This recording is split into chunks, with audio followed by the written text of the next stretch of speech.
Bismillahirrahmanirrahim. Assalamualaikum warahmatullahi wabarakatuh. Sahabat yang beriman, Mujadid Islam muncul tiap 100 tahun. Nama-namanya saya akan sebutkan dan saya akan bahas di kesempatan yang mulia ini. Bismillahirrahmanirrahim. Allahumma sholli ala Sayyidina Muhammad wa ala ali Sayyidina Muhammad. Segala puji bagi Allah Subhanahu wa Ta'ala, Rabb semesta alam. Salawat dan salam kepada Nabi kita, Nabi Muhammad sallallahu alaihi wasallam, keluarganya, para sahabat-sahabatnya, dan orang-orang yang mengikuti mereka hingga akhir zaman. Sahabat yang beriman dimanapun berada, semoga kita selalu dalam lindungan Allah Subhanahu wa Ta'ala. Mujadid Islam muncul tiap 100 tahun. Berikut nama-namanya. Mujadid secara etimologi artinya pembaharu dalam Islam. Mujadid juga dikenal orang yang memperbaiki kerusakan dan mengembalikan umat pada jalan agama yang benar. Sahabat yang beriman, perlu kita ketahui, Mujadid akan memperbaiki metode yang menyimpan dalam urusan Islam.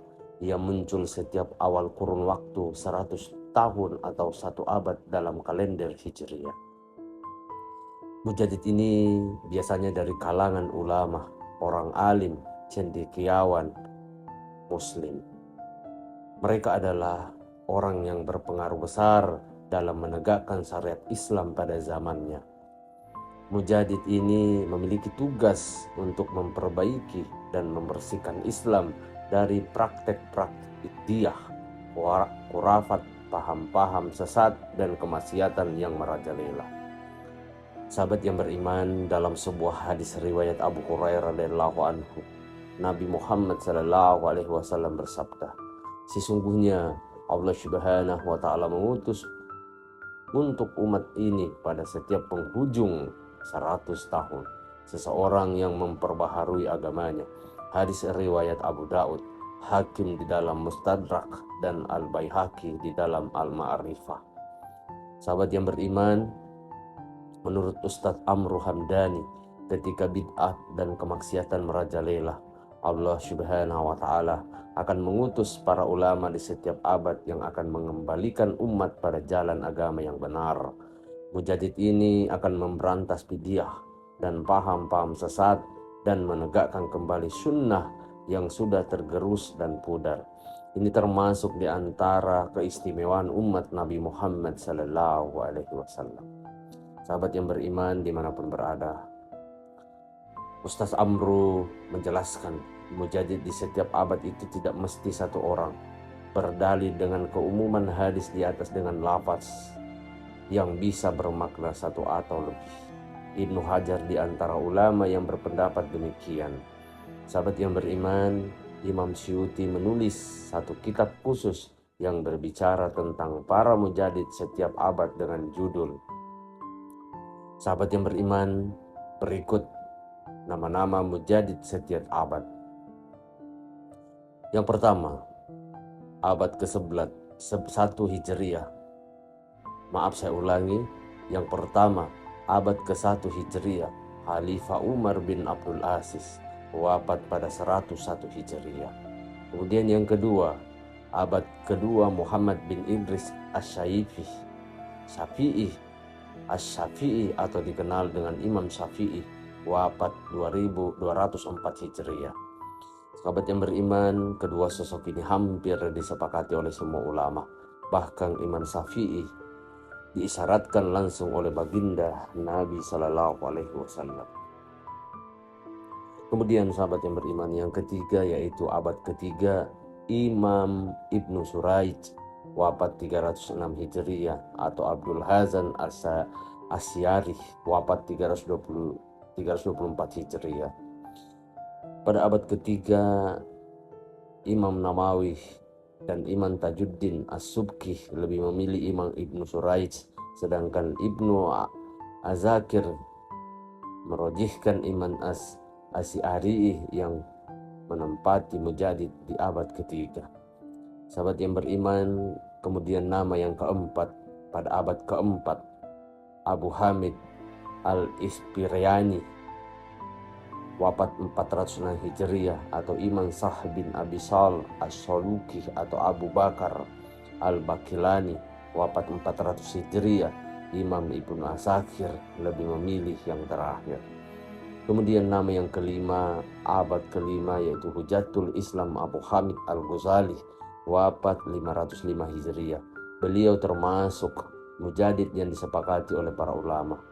Kemudian yang keenam, yaitu abad ke-6, Imam Fakhruddin Ar-Razi, wafat pada 606 Hijriah, atau Imam Rafi'i, wafat 623 Hijriah.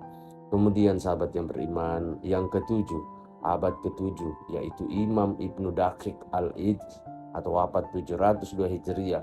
Beliau juga mujadid yang disepakati.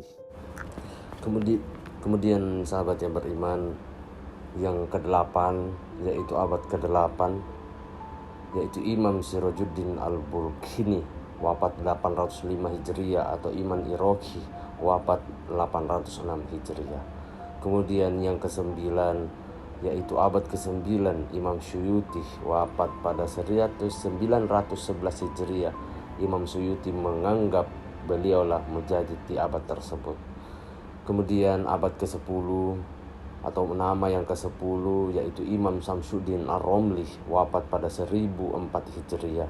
Kemudian sahabat yang beriman, yang nama yang ke-11, yaitu abad ke-11, Ibrahim bin Hasan Al-Kurdi, wafat pada 1101 Hijriah.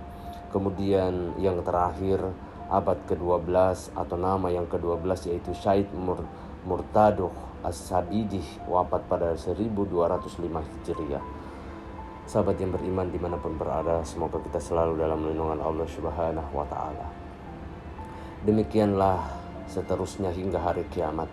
Imam Suyuti menyebutkan bahwa pada akhir abad umur dunia ini, Nabi Isa alaihissalam akan muncul sebagai mujadid terakhir.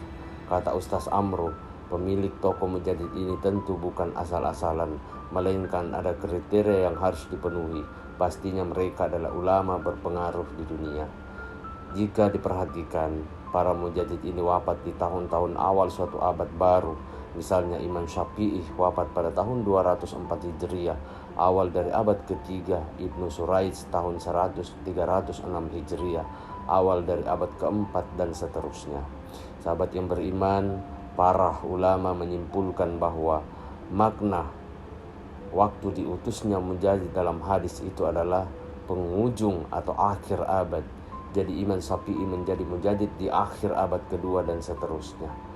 Demikianlah ulasan tentang mujadid dalam Islam dan berikut tokoh-tokohnya setiap abad. Semoga apa yang saya sampaikan bisa bermanfaat untuk kita semua dan menjadikan sebuah pembelajaran. Sahabat yang beriman dimanapun berada, wallahu alam bisawab. Demikianlah pembahasan kali ini.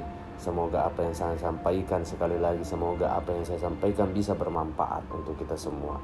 Saya memohon maaf apabila ada salah kata ataupun ucapan dalam video ini. Perlu kita ketahui bahwa kebenaran dan kebaikan itu hanya milik Allah Subhanahu wa Ta'ala. Kesalahan serta keburukan itu datangnya dari saya pribadi selaku manusia biasa yang tidak pernah luput akan kesalahan. Akhir kata, wabillahi taufiq wal hidayah. Wassalamualaikum warahmatullahi wabarakatuh.